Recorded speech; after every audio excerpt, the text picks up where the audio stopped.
Devil Homo is an AoE attacker that can also buff damage output of dark teammates. Her ult is AoE damage, deals damage to random enemy 10 times, meaning it targets random enemies in the battle. But if there is only one enemy, all random attacks will hit one target, meaning her damage to one enemy is very high for an AoE attacker. Skill can apply Dark Field, which is very unique, since it can be removed by buff removal, if enemy has it. Dark Field increases crit rate and damage dealt of dark teammates. Passive gives her mana and action advance when she or dark teammates deal damage with basic attack, skill, or ultimate. She also has Devil Sigils, which can be stacked when she attacks enemies while Dark Field is active. Each sigil increases her ult damage, thunder damage, and at 10 stacks also give her 40 crit damage. Spatial Thunder, which I will call Thunder for convenience, is activated when Homer casts ult or enemy is broken and Dark Field is active. After my tests with buffs, it does not get increased damage with special damage increase or battle skill damage increase. I think it's not a basic attack either, because Thunder cannot action advance Homer, it just does damage.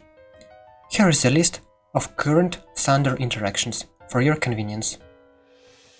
Weirdly enough, it cannot crit, so critical rate and critical damage do not affect it. But keep in mind, Devil Homer is still a critical attacker, so she needs crit and crit damage. And now comes my opinion on her. Yes, I will glaze her a lot, but she is not a must pull.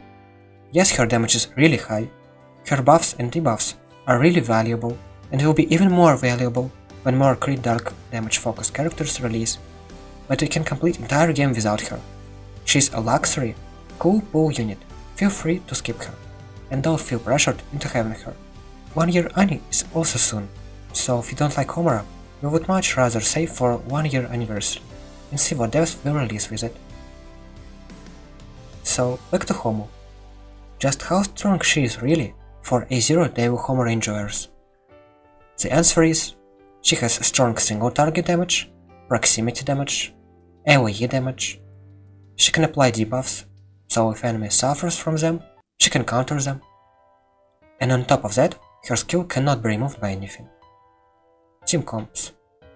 Currently, full dark is troll. Do not go for this team with our current team options.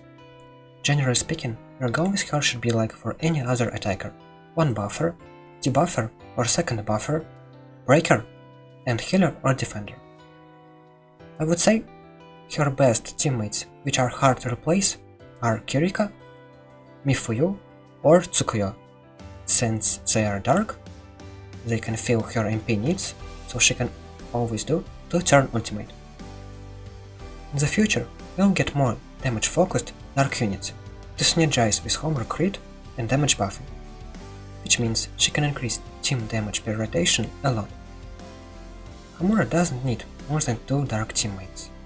It's dark teammates who want to be with Homer in one team to benefit from her buffs. The build. The most controversial part. I would say, do not touch her X. It's very niche. You can realistically only use it if you are a new player, so you don't have 2 dark teammates for 2-turn ult. Honestly, I'm shocked seeing so much agreement on her X being good or god forbid must have.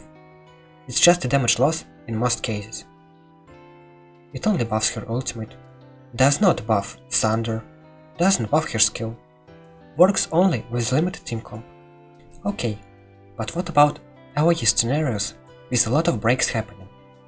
First of all, on break condition can be hard to achieve, since if you are breaking multiple enemies at the same time, only one Thunder activates, so you need to play around this.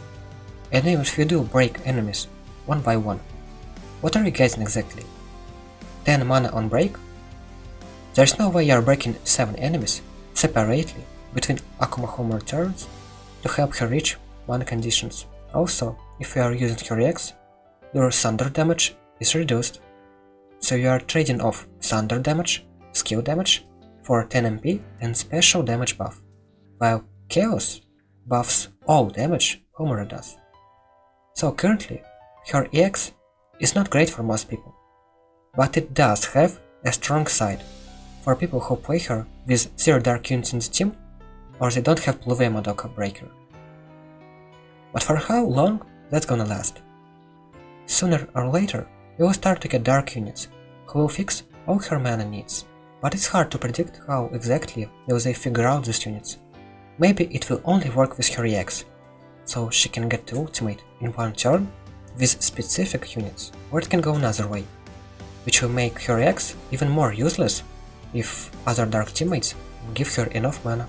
So the point is, her EX is far from a must-have, but it has a niche condition under which it's good, since it allows Homura to ignore dark teammates or Pluve Breaker existence, which is a choice someone can make if they don't like new dark units, or they don't have Pluve, or they don't want to pull new dark units, which is fair. Keep in mind, it will only be good if it allows her to reach 1 turn ultimate, but if it does not do that, it's damage loss.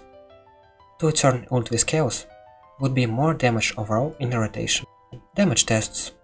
As you saw from the footage, A0 Akuma Homura can easily do all Chaos damage stars with A0 buffers in her team, which is a realistic goal for free-to-play.